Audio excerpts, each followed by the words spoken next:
지난 한 주간도 하나님의 은혜로 살았음을 고백하면 아멘 하시길 원합니다. 아멘. 우리 좌우에 계신 분들 한번 인사 나누죠. 참 잘하셨습니다. 하나님의 은혜가 있기 원합니다.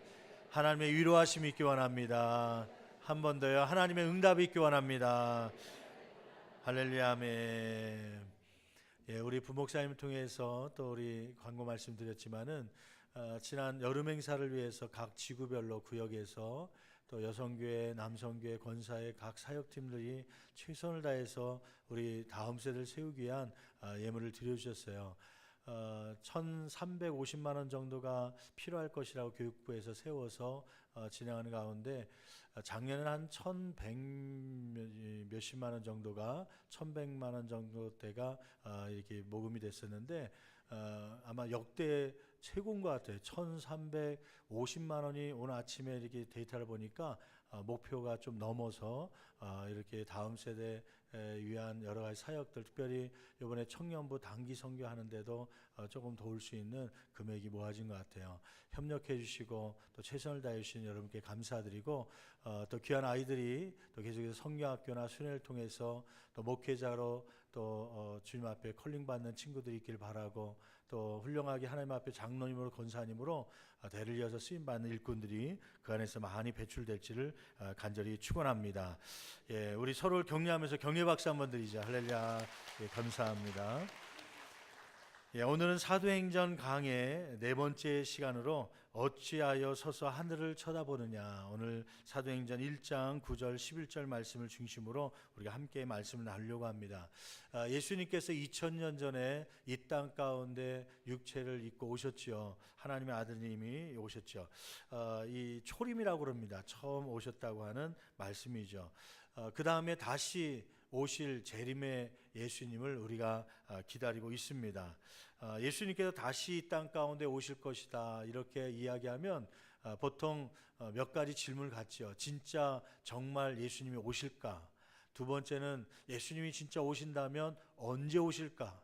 일시에 대해서. 또 세 번째는 그러면 어떤 모습으로 오실까? 그러한 궁금증을 가지고 질문하신 분들이 종종 있습니다. 오늘은 이러한 질문을 바탕으로 해서 예수님의 재림에 대해서 우리가 함께 살펴보면서 또 재림의 신앙을 갖는 저와 여러분들이 가져야 될 신앙의 자세에 대해서 한번 같이 나누면서 은혜를 받기를 원합니다. 먼저 첫째로, 예수님은 정말 오실까요? 그러한 질문을 많이 하시죠. 예수님은 다시 오신다고 믿고 있습니까? 그렇다면 어떤 근거를 가지고 여러분들은 예수님은 다시 오실 것이라고 믿고 있죠? 그 부분에 대해서 우리가 함께 살펴보기를 원하는 거죠. 첫째는 성경에 기록된 예수님에 대한 예언, 예수님이 탄생하실 것이다, 예수님이 앞으로 어떻게 되실 것이다, 그러한 예언들이 기록되어 있는데 그 예언들이 다 기록되었다고 하는 것이죠. 첫째, 이사야서 7장 14절 말씀 보면 예수님은 이 땅 가운데 2000년에 오실 때 천의 몸을 입고 오실 것이다.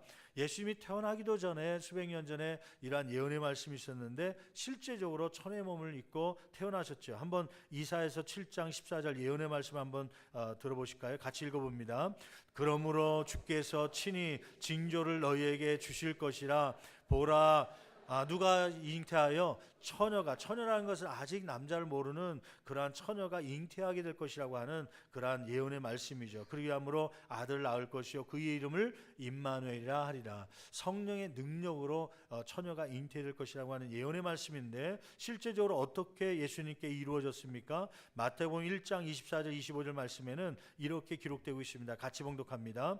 요셉이 잠에서 깨어 일어나 주의 사자의 분부대로 행하여 그의 아내를 데려왔으나 25절 아들을 낳기까지 뭐하지 아니하였더니 동침하지 아니하였더니, 그걸 이제 동정녀 혹은 처녀의 몸으로 아들을 낳았다는 거죠. 아니하였더니 나음의 이름을 누구라 하리라? 예수라 하니라.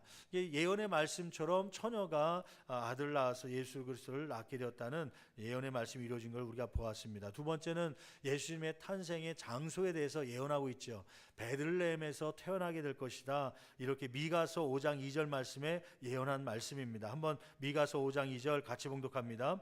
베들레헴 에브라다야, 너는 유다 족속 중에 작을지라도 이스라엘을 다스릴 자가 내게서 내게로 나올 것이라. 그의 근본은 상고의 영혼에 있느니라.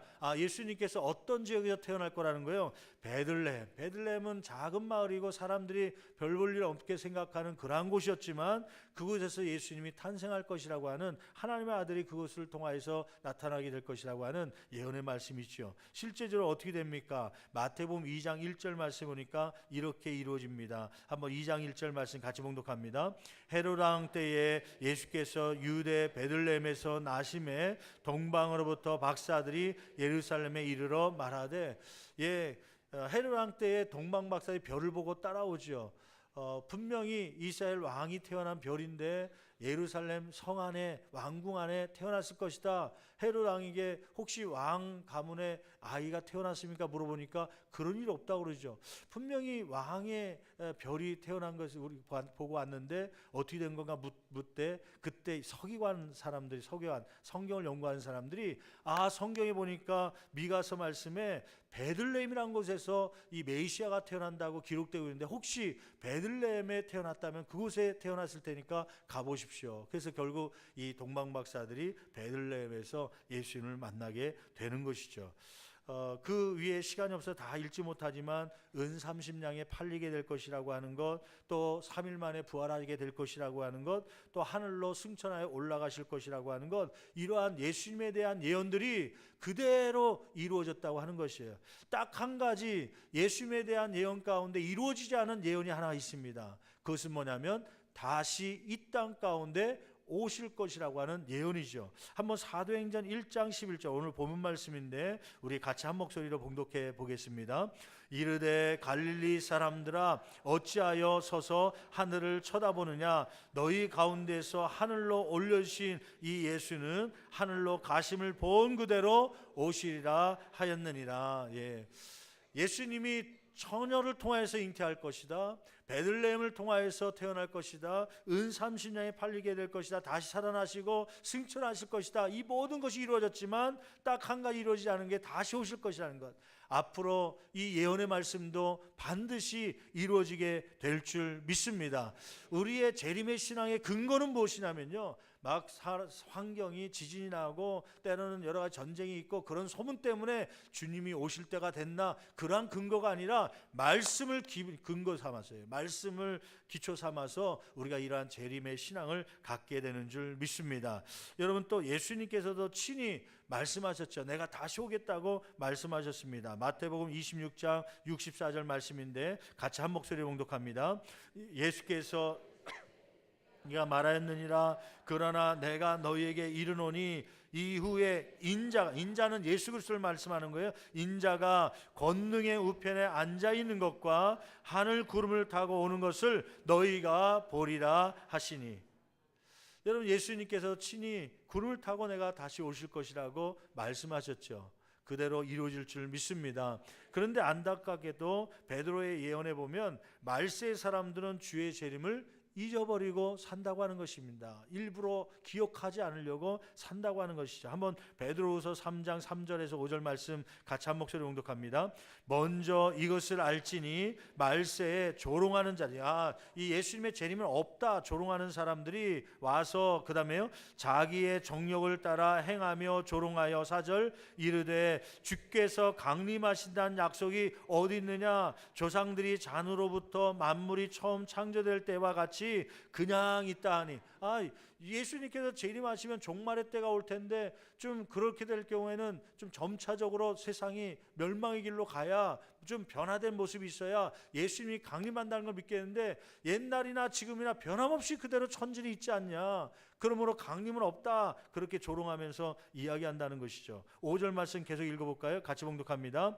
이는 하늘이 옛적부터 있는 것과 땅이 물에서 나와 물로 성립된 것도 하나님의 말씀으로 된 것을 그들이 일부러 잊으려 함이로다.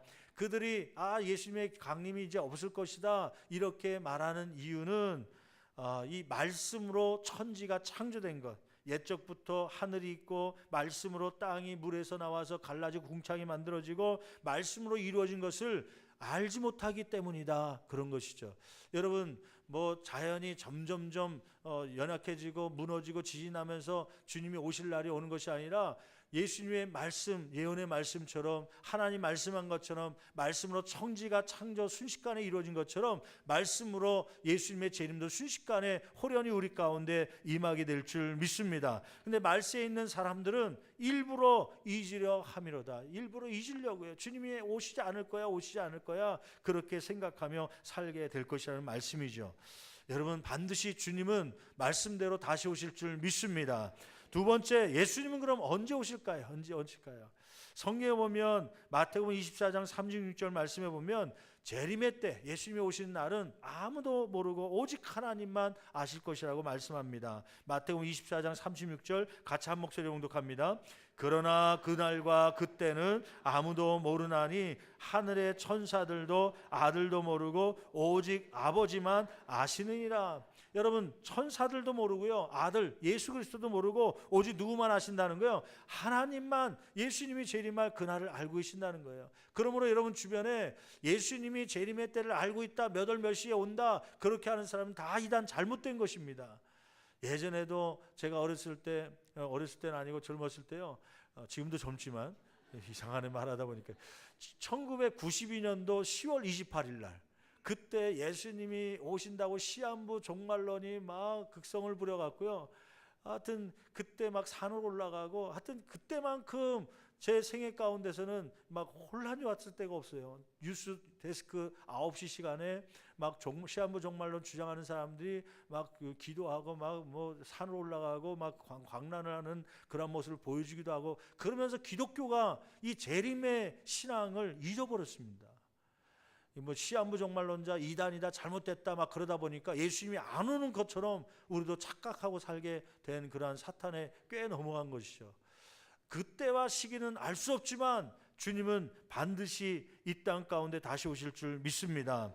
그러나 예수님의 재림의 때에는 아무도 알 수 없지만 그러나 징조는 있을 것이라고 말씀하죠. 마태복음 24장 3절에서 8절 말씀에 보면 몇 가지 징조에 대해서 이야기합니다. 첫째는 4절 5절 말씀에 보면 거짓 선지자들의 출현과 미혹이 있을 것이라고 말씀합니다. 거짓 선지자, 내가 재림 예수다, 내가 보혜사 성령이다, 그런 사람들이 점점 많아질 거라고 말씀하는 것이죠. 여러분, 요즘에 우리 주변에도 얼마나 많습니까? 한국에 재림 예수가 제일 많다고 그래요. 41명이 있대요. 41명이 자기가 재림 예수다. 가깝게는 요즘에 극성 부리는 이단 가운데 그 하나님의 교회라는 게 있어요. 하나님의 교회. 어머니 하나님을 압니까? 하나님은 남자뿐만 아니라 여자도 있습니다. 그러면서 하나님 아버지도 있지만 하나님 어머니도 있다고 그래갖고요, 장길자라고 하는, 죄송합니다, 그 장씨 가시는 분 계속 죄송한데, 장길자라는 그분이 있는데 자기가 하나님 어머니라고 얘기하고, 그래서 그 하나님이 오셨다고 막 믿고 있는 분들이 있어요. 잘못된 것이죠. 신천지, 좀 이따 더 구체적으로 얘기하겠지만 죄송합니다, 오늘 또 신천지에 관련된 분이 왔을지 모르겠는데, 여러분, 신천지 이만희 씨는 보혜사가 자기 안에 들어왔다고 얘기합니다. 재림 예수라고 얘기합니다. 자기는 재림 예수가 얘기한 적 없다 그러는데요, 좀 이따 얘기하겠지만 그의 이야기를 들어보면 재림 예수예요.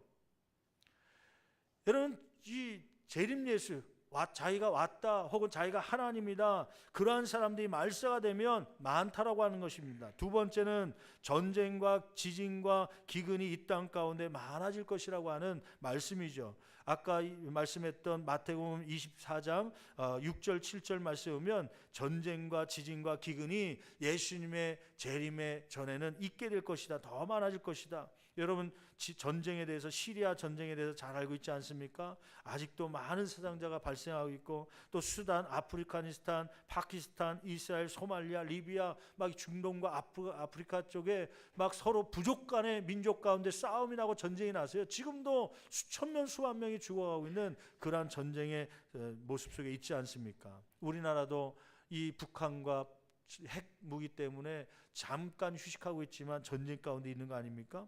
지진도 마찬가지죠. 계속해서 인도네시아 혹은 수촨성, 하이티, 쓰나미를 통해서 많은 지진들이 점점 크게 생기지 않습니까? 여러분, 기근이라는 건 어떻습니까? 저는 어렸을 때 한 20년 전만 해도요, 세계 인구가 몇 명이라고 그랬냐면 그때 당시에는 60억이라고 그랬습니다. 60억. 근데 한 10년에서 20년이 넘어가면서 지금 세계 인구가 몇 명인지 아십니까? 2017년 6월 말, 그러니까 한 달 좀 덜 됐죠. 6월 말에 기준으로 해서 세계 인구가 몇 명이냐면 75억입니다. 75억. 그래서 인구학자들은 어떻게 예언을 하냐면 2060년 되면 이 땅의 인구가 120억이 될 것이다. 2060년이면 앞으로 한 40년 이제 조금 넘게 남았는데 40년 후에는 이 땅의 인구가 120억이 될 것이다. 여러분 지금 75억만 돼도 온갖 이 먹는 문제 때문에 오염되기도 하고 얼마나 많은 기근이 우리 가운데 일어나고 있습니까? 세계적으로 물 부족 현상이 일어날 것이다. 이게 사람들이 막 좁은 지역에 막 많이 살다 보니까 벌써 막 미세먼지 이러한 것 때문에요. 요즘에 오염 지수를 보고 막 마스크를 쓰고 다니고 아이들도 체육 시간이 됐지만 막 미세먼지가 많은 날에는 나가지도 못하고요. 저희 어렸을 때는 뭐 체육 시간 되면 나가서 막 놀기도 하고 그랬는데 요즘에는 애들이 운동장 있어도 나가지 못하는 그러한 시기에 살고 있습니다. 얼마나 많이 대기가 오염됐는지요. 또 이 지하수가 얼마나 많이 오염됐는지 예전에는 그냥 파기만 하면 마시는 물이었고요. 그냥 지나가다가 목마르다고 물 한 컵만 달라고 그러면 바가지로 떠서 막 주고 그랬거든요. 근데 요즘에는 물 좀 달라고 그러면 돈 달라고 그럽니다. 저희 어렸을 때만 해도 우리 어렸을 때만 해도 물 돈 주고 사 먹는 나라가 될 줄이야 꿈에도 생각을 못 했죠. 근데 불과 10년 20년 지나가면서요. 이제는 콜라 사이다 값보다 생수값이 더 올라갔습니다. 앞으로 10년 20년 후에는 얼마만큼 더 올라갈까요? 120억의 사람들이 살다 보면 이제는 이 지하수도 다 오염이 돼 갖고 지하수 50% 이상이 오염되어 세계적인 물 부족 현상이 일어날 것이다. 외국에 있는 분들이 우리나라에 오면 아직도 우리나라는 물이 풍성하다고 얘기합니다. 지금 물론 사 먹고 있지만 그럼에도 불구하고 자유롭게 물을 끓여서라도 먹을 수 있는 이 수도꼭지에서도 수돗물이 나오잖아요. 서울에 있는 분들은 무슨 물을 먹는다고 그래요? 아리수 물을 먹으면서요. 그것도 막 정제돼 갖고 이 막 끓여서 먹으면 보리차로도 먹고 막 그러잖아요. 뭐 국이나 밥으로도 먹을 수 있는 아직도 그러한 형편인데 저 미국 같은 데는 수돗물을 못 먹습니다. 다 사 먹어야 됩니다. 왜냐하면 석회가 나오기 때문에 그 석회는 이 몸에 막 쌓이는 거기 때문에 문제가 된다 해서 못 먹죠. 저 아프리카나 또 제3국 동남아 쪽에 가면 거기는 물 자체가 없어 갖고요. 비가 오면 웅덩이가 생기면 웅덩이에서 퍼갖고 바가지로 푸고 막 이 그릇 같은 걸 갖고 퍼다가 그것 가지고 끓여서 먹는다고 그래요. 그래서 우리가 선교를 나가고 몽골이나 이런 데 막 가보면 우물 파기하는 이유가 그 웅덩이 물을 막 먹다가 거기에 곤충이나 막 이 해충들이 있는데 이걸 먹어갖고 막 몸속에 기생충들이 살아갖고 그래서 막 쉽게 빨리 죽는 사람들이 생기고 또 바이러스나 막 이런 질병 속에 노출되는 바람에 이 평균 수명이 줄어드는 그런 지역이 많다고 하는 그런 보고를 받지 않습니까? 말세가 되면 이러한 전쟁과 지진과 기근이 있을 것이다. 또 성도들의 핍박이 있을 것이다. 가끔 동영상으로 크리스찬들이 맞아서 죽는 모습들, 불에 타서 죽는 모습들, 또는 참수단에서 목이 잘려서 죽는 모습들, 그런 것들을 막 보고 있는 시대 아닙니까? 그게 옛날에 초창기 로마의 시대가 아니라 지금 우리가 살고 있는 이 시대 속에 지금 곳곳에서 그러한 일들이 벌어지고 있지 않습니까? 그것을 보면서 예수님께서 재림할 종말의 때가 되었다는 하는 것을 깨닫게 되는 것이죠. 그런데 여기서 중요한 것이 있습니다. 여러분, 예수님께서 왜 재림하실 때에 이러한 전쟁과 기근과 지진과 이러한 핍박들이 있을 것이라고 얘기하십니까? 왜 이것을 하나님께 주시겠습니까? 그 이유는 뭐냐면 예수님의 재림의 때가 가까웠다는 그 사인을 주려고 하는 것이 아니라 이러한 예수님의 재림의 때가 가까웠으니 부질없는 그러한 것에 생명이나 의지하지 말고 하나님만을 바라봐야 된다고 하는 그러한 신앙을 갖게 하기 위해서 하나님께서 이러한 현상들을 우리 가운데 주시는 줄 믿습니다. 그러므로 우리가 지진을 보고 혹은 전쟁이 일어나는 사건을 보기도 하고 기근이 일어나는 모습을 보면서요, 굶주려 죽는 사람들 보면서 이 사람들을 의지할 것이 아니라 나라 민족을 의지하고 그러한 무기들을 의지하는 것이 아니라 우리가 하나님만을 의지하겠다는 그러한 신앙들이 더 뜨겁게 일어나는 저와 여러분 되기를 간절히 축원합니다. 예수님은 언제 오실까요? 아무도 모르고 하나님만 아십니다. 그러나 예수님이 오실 징조는 알 수 있다고 하는 것이죠. 셋째로 예수님은 그러면 어떻게 오시겠습니까? 어떻게 오시겠습니까? 예수님은 어떻게 오실 것 같아요? 도포를 입고 점잖게 오실까? 아니면 오실 때는 어떤 현상이 나타날까? 성경은 이렇게 말씀하고 있습니다. 사도행전 1장 11절, 아까 읽었던 말씀인데 오늘 몇 번 읽을 것 같은데요. 1장 11절 말씀 다시 한번 읽어볼까요? 같이 봉독합니다. 이르되 갈릴리 사람들아 어찌하여 서서 하늘을 쳐다보느냐? 너희 가운데서 하늘로 올려주신 이 예수는 하늘로 가심을 본 그대로 오시리라. 여러분, 하늘로 승천하실 때 예수님의 모습이거든요. 부활 후에 40일 동안 이 땅 가운데 계시다가 이제 감람산에서 올라가시는데 본 그대로 오시리라. 그러니까 영으로 올라가신 게 아니라 육체를 입고 올라가신 거예요. 사람들의 무엇에 보이도록, 눈에 보이도록 올라가신 겁니다. 그대로 오시겠다, 그 방식대로 오시겠다는 거예요. 그건 다른 말로 얘기하면 예수님은 영으로 내려오시는 것이 아니라, 다시 오시는 것이 아니라 육체를 입고 사람들이 눈에 보이도록 이 땅 가운데 오시겠다고 하는 말씀이죠. 왜 이것을 강조하고 있냐면 그 당시에 예수님이 다시 오실 때는 육체를 입고 오는 것이 아니라 영으로 임하실 것이다, 그렇게 생각하고 전하는 이단들이 있었습니다. 오늘날에도 있는데 좀 이따 설명하고요. 그다음에 두 번째, 여러분 한번 마가복음 13장 26절 말씀 볼까요? 마가복음 13장 26절 말씀 보면 예수님께서 친히 이렇게 말씀하셨죠. 같이 봉독합니다. 그때의 인자가, 인자라는 것은 예수 그리스도를 얘기합니다. 예수님께서 어떻게요? 구름을 타고 잠깐만요. 구름을 탄다 그랬더니 어떤 분은 손오공을 생각하는 경우가 있어요. 조그만 구름을 타고 막 손오공처럼 날아가면서 내려오실 것처럼 생각하는데요. 거기서 말하는 구름은 그것보다는 영광을 얘기합니다. 영광 중에 오실 것이라고 하는 것이죠. 구름을 타고 큰 권능과 영광으로 오는 것을 사람들이 뭐하리라? 보리라. 거기 동그라미 한번 쳐보십시오. 아까도 본 그대로 오시리라. 그 다음에 사람들이 뭐하리라? 보리라. 여러분, 예수님이 오시면 사람들이 분명히 보아서 알게 됩니다. 모든 사람의 눈이 볼 수 있도록 예수님 오실 것이라고 말씀하죠. 마태복음 24장 26절 27절 말씀 볼까요? 같이 한 목소리로 봉독합니다. 24장 26절 같이 봉독합니다. 그러면 사람들이 너희에게 말하되 보라, 그리스도가 광야에 있다 하여도 나가지 말고 보라, 골방에 있다 해도 믿지 말라. 이 말은 무슨 뜻이냐면 예수님이 오시게 되면 모든 사람이 볼 수 있고 모든 사람이 알 수 있기 때문에 만약에 동작구의 어느 지역에 예수님이 오셨다, 가볼래? 그러더라도 믿지 말라는 거예요. 왜냐하면 내가 보지 못하고 알지 못할 정도의 그분이라면 예수님이 재림한 게 아니라는 거예요. 예수님이 저 과천에 오셨으니까 한번 가볼래? 아니, 그것도 아니라는 거예요. 예수님이 대한민국에 오셨다고 대한민국 사람만 알고 저 아프리카 사람 모르고 그게 아니라는 겁니다. 27절 말씀 볼까요? 27절 마태복음 24장 27절 계속 읽어봅니다. 번개가 동편에서 나서 서편까지 번쩍임 같이 인자의 임함도 그러하리라. 여러분, 번개가 번쩍하면 여러분 집에만 보입니까? 저희 집에도 다 보이죠. 강서구뿐만 아니라 양천구 다 보이죠. 예수님이 오실 때는 모든 사람이 보이는데 한쪽 편에 있는 사람만 보는 것이 아니라 모든 사람이 알 수 있도록, 예수님이 오셨다는 걸 확실하게 알 수 있도록 보여주신다고 하는 말씀입니다. 그러므로 어떤 사람이 와서 나는 예수 재림이 예수다 그런데 많은 사람이 모르고 있다, 그거는 예수 재림이 아니라는 거예요. 여러분, 계시록 1장 7절 말씀에 심지어는 누구에게 보이겠습니까? 제가 잠깐만요, 질문할 텐데 말씀 보기 전에 예수님이 재림할 때는 사람에게 보입니다. 그런데 1번 믿는 사람에게만 보인다, 2번 믿지 않는 사람에게도 보인다, 3번 모르겠다. 자, 객관식으로. 자, 1번 믿는 사람에게만 보인다. 한번 손 들어보세요. 예, 괜찮습니다. 지옥 가는 거 아니니까 손 내리시고. 두 번째는 믿지 않는 사람도 보일 것이다. 한 227명. 예, 그 다음에 모르겠다. 예, 오늘도 내가 손 드나 봐라. 예, 정답은 모든 사람이 다 본다했으니까 믿지 않는 사람까지도 보는 거예요. 여러분, 계시록 1장 7절 말씀 볼까요? 재밌는 말씀인데 계시록 1장 7절 예수님이 재림할 때의 예언의 말씀인데 이렇게 기록하고 있습니다. 같이 봉독합니다.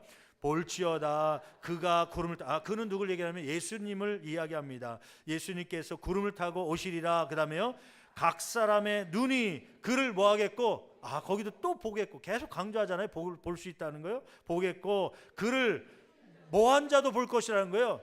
무엇으로 찌른 자예요? 창으로 찌른 자. 그러니까 예수님을 믿지 않은 자뿐만 아니라 예수 믿는 사람들, 핍박했던 사람조차도 예수님이 재림한 걸 본다 안 본다? 본다는 거예요. 땅에 있는 모든 족속이 그로 말미암아 애곡하리니 그러하리라. 아멘. 그러니까 모든 사람이 보게 된다고 하는 것입니다. 여러분, 제가 왜 이걸 강조하고 성경에 이 보겠다는 말이 강조되냐면, 예수님이 재림할 때는 영으로 오는 것이 아닙니다. 영으로 오는 것이 아닙니다. 성경이 분명히 말씀하잖아요. 모든 사람이 보는데 믿는 사람뿐만 아니라 믿지 않는 사람까지도 번개가 치듯이 동에서 보이면 서쪽이 보이는 것처럼 이 지구에 있는 모든 사람들이 예수 재림함을 알게 될 것이라고 하는 것이에요. 근데 이것을 잘못 가르치는 한 이단이 있습니다. 신천지예요. 신천지. 여러분, 혹시 예배 가운데 혹시 신천지 성도가 와 있습니까? 잘 들으시기 바랍니다.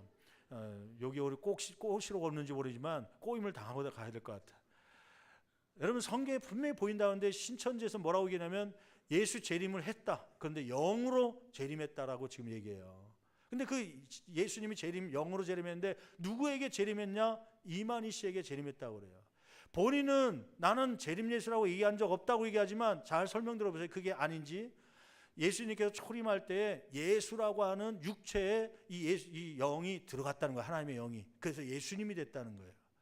그러다 예수님이 돌아가셔 승천할 때 그 영이 그 예수라는 육체에서 빠져나와서 하늘로 올라갔다는 거예요. 육체는 지금 시체를 못 찾지만, 예수의 시체를 못 찾지만 육체는 남았다는 거예요. 신천에서 가르치는 건요. 그래서 그 영이 하늘로 갔다가 2000년이 지난 지금은 이 영이 다시 영적으로 예수님이 재림했다는 거예요. 예수의 영이. 그래서 지금은 누구의 육체 속에, 그때는 예수의 육체 속에 들어갔는데 지금 누구의 육체 속에 들어간 거예요? 이만희 씨의 육체 속에 들어갔다는 거예요. 그럼 이게 재림 예수 아닙니까? 자기는 재림 예수라는 말을 안 했다는. 그러면 이거 재림 예수 말고 언제 또 예수님이 오신다는 거예요? 그 얘기를 못 해요. 결국 자기가 재림 예수라는 거죠. 자기가 보혜사라는 거죠. 자기 속에 이 예수의 영이 들어와 있기 때문에 자기를 믿지 않으면 지옥에 간다는 거예요. 14만 4천 명에 들어갈 수 없고 구원받지 못한다는 거예요. 여러분, 성경에 한번 보십시오. 성경에 어디에 비유풀이를 들어야 성경 공부를 6개월 해야 구원받는다는 게 어디 나와 있습니까? 이만희의 말을 들어야 구원받는다는 게 어디 있습니까? 성경은 초림 예수께서 구원을 완성시켰기 때문에 예수님께서 우리의 죄를 위해서 십자가에 못 박혀 돌아가셨고, 그것을 믿기만 하면 하나님께서 죄를 사하는 방법으로 주셨기 때문에 예수님만 믿기만 하면 우리의 죄가 사함받고 천국으로 구원받게 되는 줄 믿습니다. 그것이 우리가 믿고 있는 구원론 아닙니까? 근데 그것을 완성시키지 못하고 가셨기 때문에 예수님은, 초림 예수님은 좀 약간 덜 떨어져서 잘 못했기 때문에 지금 재림 예수가 이만희 씨에 들어와서 비유풀이를 통해서 잘 완벽하게 하기 때문에 그 말씀을 믿어야 구원받는다는 얘기예요. 어떻게 그 말씀을 따라갈 수 있겠습니까? 정신 나간 사람이죠, 그 사람이요. 요즘에는 또 영원히 산다고 그러더니만 척추 수술해갖고 지금 죽을 날을 앞두고 있다고 그래요. 그래서 지금 거기에서 또 분쟁이 일어나고 후계자가 누가 될 것이냐 싸우고 있답니다. 여러분, 이단들 종말을 잘 알고 있지 않습니까? 결국 이단 교주가 죽으면 그 교단, 통일교도 그러지 않습니까? 문선명이 죽으니까 흐지부지해지고요. 옛날에 또 박태선이 죽으니까 다 끝나는 거 아닙니까? 이 신천지가 극성맞게 하는 것 같지만 결국 교주가 죽으면, 그래서 저는 그냥 싸울 것도 없고 기다리면 됩니다. 누가 죽을 때까지. 본인은 영생할 거라고 막 얘기하는데 죽을 겁니다. 그게 어떻게 재림 예수입니까? 여러분, 그러한 것에 현혹되지 말고 특별히 교회 안에서 하는 성경 공부 외에 바깥에서 하는 성경 공부는 절대 가지 마십시오. 100% 이단입니다. 그것에 미혹되고 현혹되고 하다 보면 자기도 모르게 자꾸 이단으로 빠져갑니다. 여러분, 교회 안에 들어와서 말씀을 배우고 또 교회 안에서 신앙생활하다가 영생에 복받는 저와 여러분 되기를 간절히 축원합니다. 어떻게 이만희 씨가 재림 예수라면 저 아프리카에 있는 사람은 지금 모르고 있는데 이게 성경적으로 맞습니까? 이게 성경만 봐도 이게 분명하게 아니라는 걸 아는데 왜 거기에 현혹됩니까? 여러분, 결론적으로 우리가 함께 나눕니다. 위의 질문, 아까 진짜 예수님이 재림하실까? 언제 예수님이 재림하실까? 어떠한 모습으로 오실까? 그거보다 더 중요한 게 있습니다. 언제 오실지를 그것보다 더 중요하게 생각해야 될 게 뭐냐면 재림을 기다리는 성도들은 어떻게 살아가야 될지를 우리가 날마다 기도하며 근시하며 살아갈 수 있는 저와 여러분 되기를 간절히 축원합니다. 여러분, 오늘 본문 말씀 사도행전 1장 11절 말씀에 보면 거기에 제자들을 책망하는 그런 문구가 나와 있죠. 다시 한번 11절 볼까요? 11절 말씀 같이 한 목소리로 봉독합니다. 이르되 갈릴리 사람들아 어찌하여 서서 하늘을, 잠깐 호칭부터 볼게요. 호칭. 지금 이 사람들은 누구냐면 예수님의 제자들입니다. 사도들입니다. 그런데 뭐라고 얘기하면 갈릴리 사람들아, 제자들아, 사도들아 그러지 않고 갈릴리 사람들이란 건 뭐냐면 평범한 그냥 그 당시에 그 볼 것 없는 무식한 갈릴리 사람들이라고 생각했는데 그렇게 호칭하는 것입니다. 아직 성령을 받기 전이기 때문에요, 사도들이라고 부르지 않고 갈릴리 사람들아 그렇게 이야기하는 것이죠. 뭐라고 책망하냐면 어찌하여 서서 하늘을 쳐다보느냐. 이미 예수님은 하늘로 올라가서 승천하셔서 지금 구름에 가려서 보이지 않고 그 시간이 한참 지났는데도 사람들, 이 제자들은 무엇만 보고 있는 거예요? 하늘만 쳐다보고 있는 거예요. 쳐다보느냐, 그 문법을 보니까 현재분사, 과거부터 지금까지 계속해서 보고 있는, 계속해서 그 다시 오실 주님만을 기다리고 있는, 하늘만 쳐다보고 있는 그러한 제자들을 책망하는 것이죠. 다른 쉬운 얘기로 뭐냐면 어찌하여 서서 하늘만 쳐다보고 있느냐. 지금 그 전에 지난 시간에 우리가 배웠던 말씀들은 뭐예요? 너희는 예루살렘을 떠나지 말고 무엇을 기다리라? 약속하신 성령을 기다리라. 성령이 임하고 너에게 권능이 임하면 땅끝까지 이르러 증인의 삶을 살아야 된다. 막 사명도 주시고 해야 할 일들 주시지 않았습니까?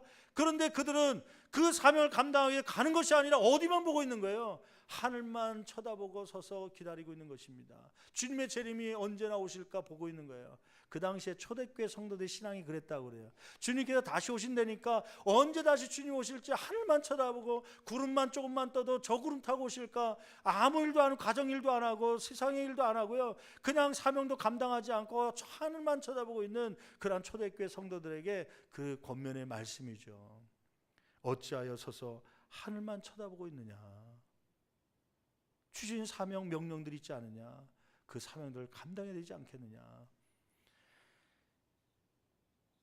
어떤 목사님이 신방을 갔더니 그 가정에 아이들이 이제 많이 자라갖고 고등학교, 대학교 들어가는 아이들이 있어갖고요.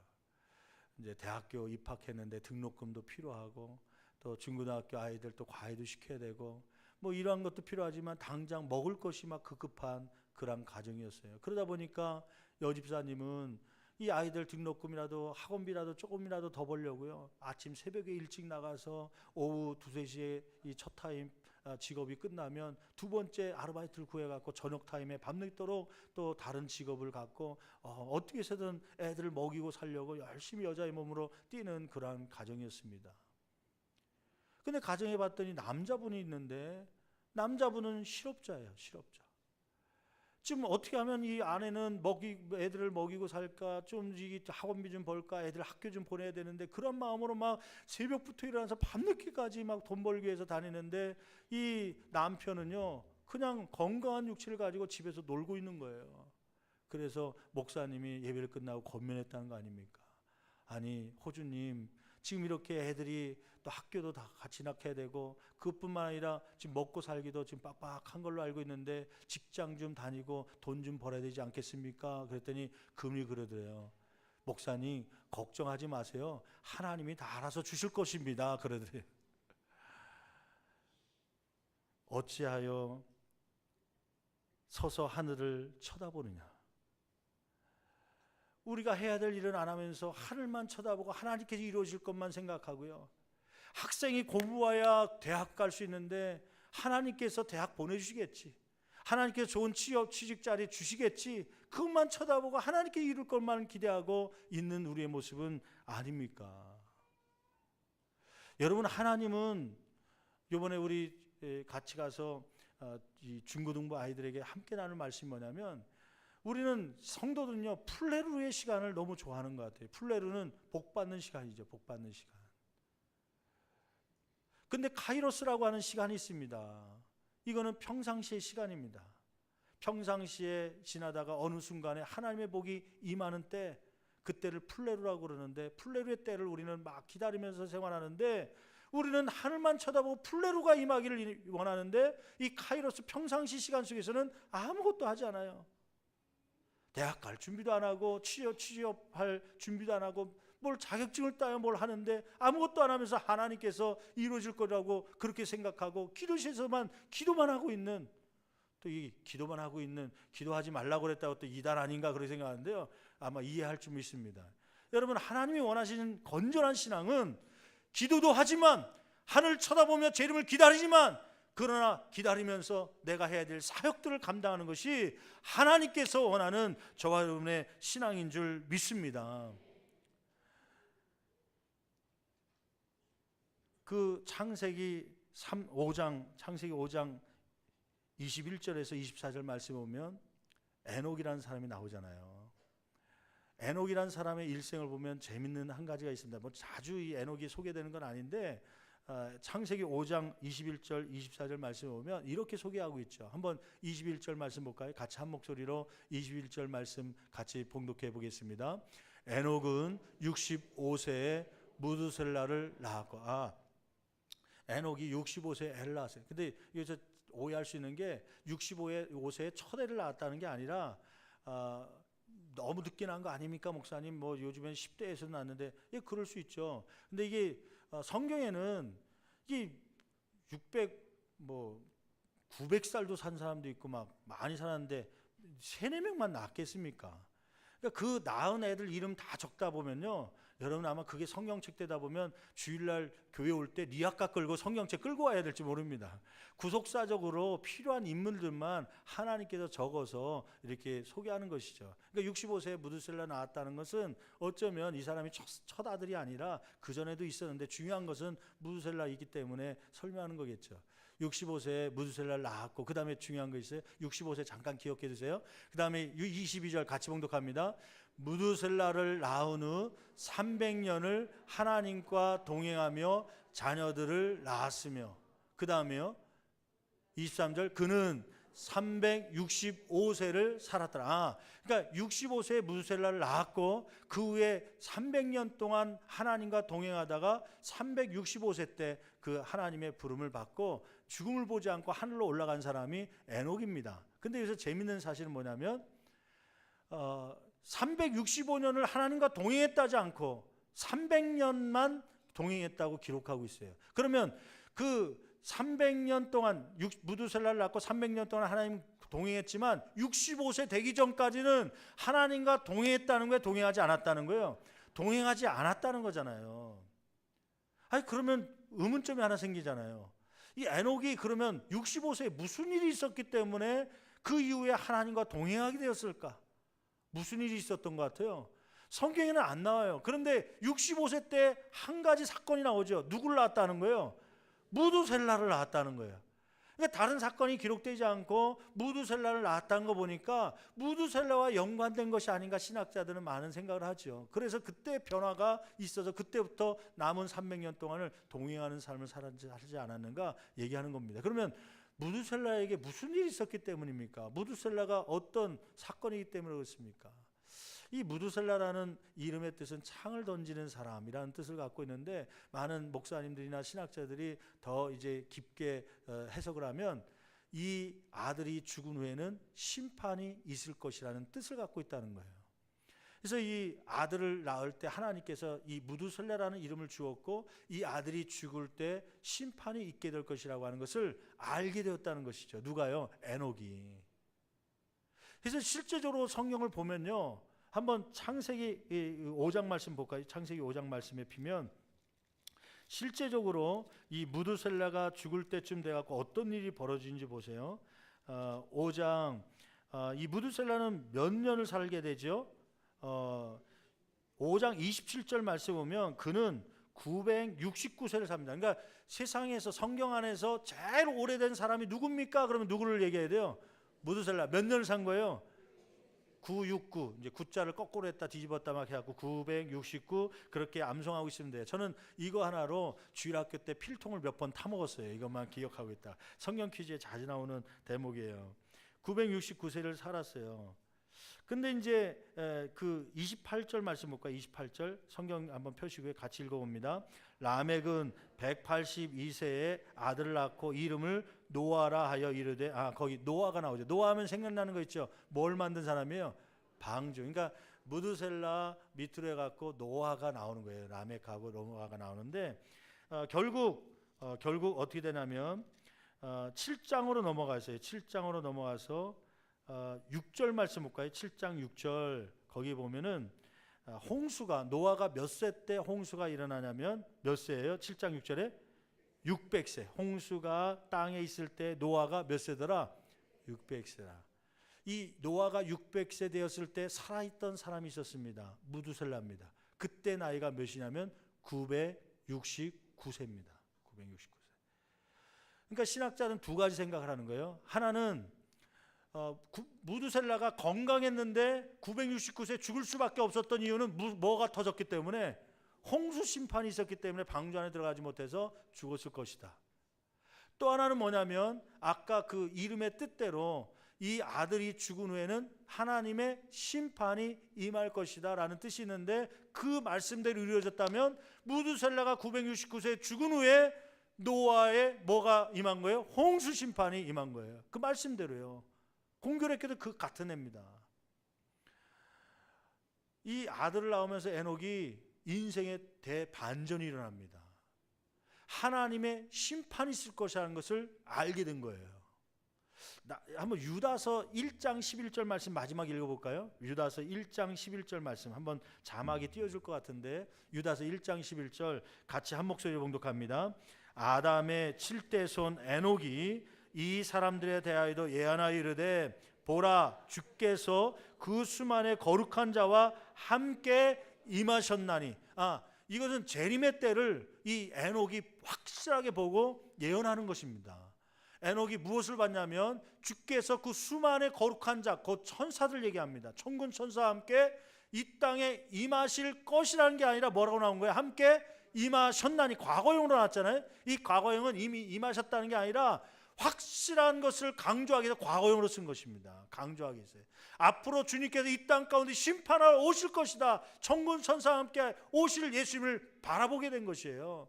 그 다음에 한번 15절 말씀 볼까요? 15절 말씀 같이 읽습니다. 이는 뭇사람을 심판하사 모든 경건, 예수님께 이 땅 가운데 오실 텐데, 확실하게 오실 텐데 무엇하게 오신다는 거예요? 심판하러 오신다는 거예요. 그는 아들을 낳으면서 이 아들이 죽을 때 하나님의 심판이 있을 것이다. 하나님께서 천군 천사와 함께 이 땅에 오시는 심판주를 그는 바라보고요, 그때부터 이 땅 가운데 심판이 있을 것이라고 선전하고 다녔던 사람이 한 사람 있었는데, 누구냐면 에녹입니다. 에녹은 이 무두셀라를 낳으면서 심판주로 오실 재림의 주를 알게 된 것이에요. 이 땅에 심판이 있을 것이다. 그로부터 이 에녹은 그냥 살 수가 없는 것이죠. 내 뜻대로 65년 동안은 내 마음대로 내가 하고 싶은 대로 살아왔지만, 쾌락을 따라 살아왔지만, 주님께서 다시 오시는데 내가 어떻게 이렇게 살 수 있는가? 근데 문제는 이 아들이 언제 죽을 것이라는 게 나와 있어요? 안 나와 있어요? 안 나와 있어요. 모르는 거예요. 언제 죽을지. 내일 죽을지, 5년 후에 죽을지, 10년 후에 죽을지 모르니까 그날부터 이 아들을 낳은 때부터 하나님이 기뻐하시는 일을 해야겠다. 그 전까지는 세상을 따라서 내가 기뻐하는 일을 사용하라 했지만, 이제는 하나님이 기뻐하시는 일을 해야겠다. 그렇게 기뻐하시는 일을 하다 보니까 주님과 뭐 했다는 거예요? 동행하는 삶을 몇 년 동안? 300년 동안 살았다는 거예요. 물론 에녹이 무두셀라가 죽기 전에 에녹이 먼저 아버지가 죽고 맙니다. 그 인생 가운데 이 재림의 주, 심판주가 오실 거라는 생각 가지고 살다 보니까 주님과 동행하는 삶을 살게 된. 동행이라는 말은 뭐냐면 최소한 같은 길을 갈 때 동행이라고 합니다. 같은 길을 갈 때. 한 사람은 저 신림동으로 가는, 남부 사람들에서 신림도로 저 인터체인지 쪽으로 가는 그러한 버스를 타고, 한 사람은 또 자간을 가지고 김포공항 가는 것 쪽으로 가면 동행입니까? 서로 상반된 지역을 가니까 그건 동행이 아니죠. 동행은 같은 방향을 향해서 가는 것이 동행입니다. 또 동행은 같은 방향으로 가지만 같은 뜻을 갖고 있어야 동행입니다. 부부가 같이 살지만 뜻이 다르면요, 그거는 지옥과 같은 것입니다. 동행하는 부부가 아니죠. 여러분, 같은 방향, 같은 뜻, 하나님이 원하신 뜻이 무엇인지를 따라가는 것, 그것이 하나님과 동행하는 삶입니다. 여러분, 에녹이 이렇게 재림의 주를 확실하게 확인하고 그가 무두셀라를 낳으면서 인생이 확 편해서, 그전까지는 동행하는 삶이 아니었지만, 자기 멋대로 사는 삶이었지만 재림하실 것이라는 걸 확실하게 믿고 그 다음부터는 300년 동안 하나님과 동행하는 인생을 살았던 에녹과 같이 저와 여러분의 남은 생애가 그러한 인생이 되기를 간절히 축원합니다. 기도하시겠습니다. 이 시간에 우리 기도할 때 오늘 말씀을 기억하면서요, 여러분, 에녹은 주님이 다시 오실 거라는 걸 확실하게 믿었던 사람이에요. 그 주님은 우리를 심판하러 오실 것이라고 하는 걸 확실하게 믿었던 사람이었습니다. 그는 65세까지 자기 멋대로 하고 싶은 대로 살아왔지만 무두셀라를 낳으면서 그는 심판의 줄을 알았기 때문에 그는 하나님과 동행하는 삶을 살 수밖에 없었습니다. 하나님, 우리의 삶 속에서도 이 재림의 신앙이 있게 하여 주시옵소서. 주님은 반드시 오시며 우리를 심판하러 오실 텐데, 하나님, 불구덩이 속에 들어가는 인생이 아니라 가까스로 개털모자를 쓰고서 들어가는 천국이 아니라 상급받는 인생 될 수 있도록 나를 붙잡아 주시고 주님이 기뻐하시는 삶을 살겠사오니 역사해 달라고 두 손 높이 들고 주여 세 번 힘차치며 간절히 기도합니다. 주여.